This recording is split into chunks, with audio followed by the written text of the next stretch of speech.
నాకు కనిపించింది రాజకీయ కోణం ఎక్కువ కనిపించింది. ఈ నాయకులు అంగన్వాడీ వర్కర్స్ నాయకులు వాళ్ళు రాజకీయం చేస్తున్నారని నేను అనట్లేదు. కానీ వెనక ఉండి నడుపుతున్నవారు కానీ ఏ యూనియన్లు అయితే ఏ పార్టీలకైతే అనుబంధం ఉన్నాయో ఆ పార్టీలు కానీ అవైతే రాజకీయపరమైన అజెండాతోనే చేస్తున్నాయనేది ముందు నుంచి తెలిసినప్పటికీ ఈరోజు వీళ్ళ మెసేజ్లో అది బహిర్గతమైంది.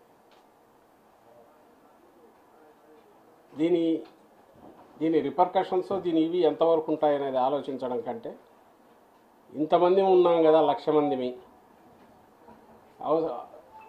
మనం అనుకున్నది రాకపోతే ప్రభుత్వాన్ని అయినా దించేంతవరకు పోగలం అనే ధీమా బయట నుంచి ఆర్గనైజ్ చేస్తున్న నాయకులు లేదా పార్టీల నుంచి ఉందని వాళ్ళ మాటల్లోనే వ్యక్తమవుతుంది. ఆడియో ఇది వింటే ఎగ్జాక్ట్లీ మేము ఏదైతే భయపడుతూ వచ్చామో వాళ్ళను హెచ్చరిస్తూ వచ్చామో అంగన్వాడీ ఉద్యోగులు అదే ఫైనల్గా జరుగుతుంది. నేను చెప్పదలుచుకున్నది ఒకటే, మేము అంతకుముందు అడ్రస్ చేసిన ఏవైతే సాల్వ్ కాగలిగినవన్నీ చేసుకుంటూ వచ్చాము. ఏదైతే ఇమ్మీడియట్ ఈ టర్మ్లోనే ఇప్పుడు చేయడం కుదరదు కాబట్టి తర్వాత భవిష్యత్తులో దాని గురించి ఇది ఎన్నికల సమయం, ఎన్నికలు వస్తున్నాయి, అయిపోయాక తర్వాత మాట్లాడదాం, దాని గురించి ఏదైనా సానుకూలంగా చేయడానికి ప్రశ్న యాజ్ ఆఫ్ నౌ అయితే చేయలేమని చెప్పారు. అది ఏదో బెదిరించడానికో వాళ్ళు ఎట్లయితే సమ్మె అనేది బెదిరించడానికి మేము చేయట్లేదు అంటున్నారో నిజంగా చేయట్లేదు కూడా అని ఇన్నాళ్ళు అనుకున్నాం. కానీ ఇప్పుడు చూస్తే అది కనిపిస్తుంది. అలాగే ఇటు ప్రభుత్వం వైపు నుంచి కూడా ఉన్న పరిస్థితిలో ఇంతకంటే ఇప్పుడు పెంచడం కుదరదు, నెక్స్ట్ ఖచ్చితంగా వచ్చే సంవత్సరం దాన్ని తప్పకుండా ఆలోచిస్తాం ఉన్నప్పుడు అందులో కూడా అంత నిజాయితీ ఉంది. వాళ్ళ డిమాండ్లో ఎట్లయితే నిజాయితీ ఉందో లేదా వాళ్ళు రాజకీయాలకు అతీతంగా తమ సమస్యను ప్రభుత్వానికి విన్నవించుకున్నారో ఇటు ప్రభుత్వం వైపు నుంచి కూడా అదే నిజాయితీతో చెప్పారు. అది మేము రాజకీయం కోణంలో అది జరగకుండా చేయడం కోసం భ్రమలో పెట్టడానికి ఏదైనా మాట్లాడి ఉంటే డిఫరెంట్. కానీ ఆ రోజుకు ఈ రోజుకు అదే స్టాండ్. ఆ రోజు కూడా ఇదే చెప్పాం, ఇట్లే సమ్మె చేస్తూ ఎంతకాలం అని ఇది ఉంటారు ఒకటి.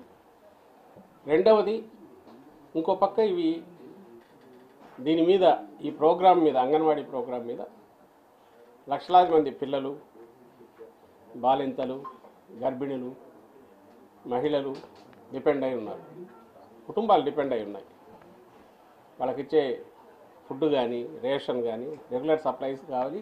మళ్ళీ మంత్ వచ్చింది, అది మొదలవుతుంది, దానికి అవసరమైన ఏర్పాట్లు జరగాలి. అంటే ఎక్కడో ఒక పాయింట్ దగ్గర గవర్నమెంట్ ప్రత్యామ్నాయ ఏర్పాట్లు చేసే ప్రయత్నం చేయడము లేక మిమ్మల్ని మీకు నచ్చజెప్పి చేయించడము ఏదో ఒకటి చేయాలి. ఆ నచ్చజెప్పే ప్రయత్నమే ఇంతకాలం జరుగుతూ వచ్చింది.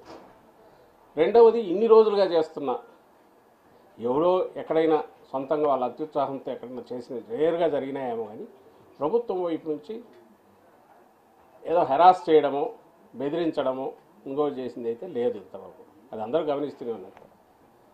అదే గతంలో చంద్రబాబు నాయుడు గారు ప్రభుత్వంలో ఉన్నప్పుడు ఏం జరిగిందో అందరికి గుర్తుంది. ఆ అసహనంతో జగన్మోహన్ రెడ్డి గారి ప్రభుత్వం ఎప్పుడు లేదు. అంగన్వాడీ ఉద్యోగులను ప్రభుత్వంలో భాగంగానే చూస్తున్నాము. ప్రభుత్వం ఏదైతే చాలా ప్రెస్టీజియస్ దీని కింద పెట్టుకుందో పేద కుటుంబాలకు, పేద మహిళలకు, గర్భిణులకు, బాలింతలకు, పిల్లలకు ప్రీ స్కూల్ యాక్టివిటీ దానికి సంబంధించిన దాంట్లో కీలక పాత్ర పోషించే ఉద్యోగులుగా పరిగణిస్తున్నాం. దానికి తగిన ఏర్పాట్లు కూడా జరిగింది, అందరూ గమనించారు. ఈ ఒక్కటి చేయలేనిది ఎందుకు చేయలేమో కూడా చెప్పాం. భవిష్యత్తులో దాని గురించి ఆలోచిస్తాం, దయచేసి విరమించమని చెప్పాం. తర్వాత ఇప్పుడు కూడా మళ్ళీ అదే చెప్తున్నాం. కానీ ఈరోజు చూసిన మెసేజ్లో చూస్తే జైలుకైనా పోతాం, ఇంకా ఏదైనా చేస్తాం, కానీ దీన్ని అయితే మనం కొనసాగించాలని చెప్పడం. దీని వెనక మనకు జాతీయ పార్టీల మద్దతు ఉంది, వేరే రాజకీయ పార్టీలు కూడా మద్దతు ఇస్తున్నాయి, బరి కావాల్సిన అవసరం లేదనడం. అలాగే లాయర్లు కూడా వచ్చారు, లీగల్ కూడా ఫైట్ చేస్తామన్నాం. ఈ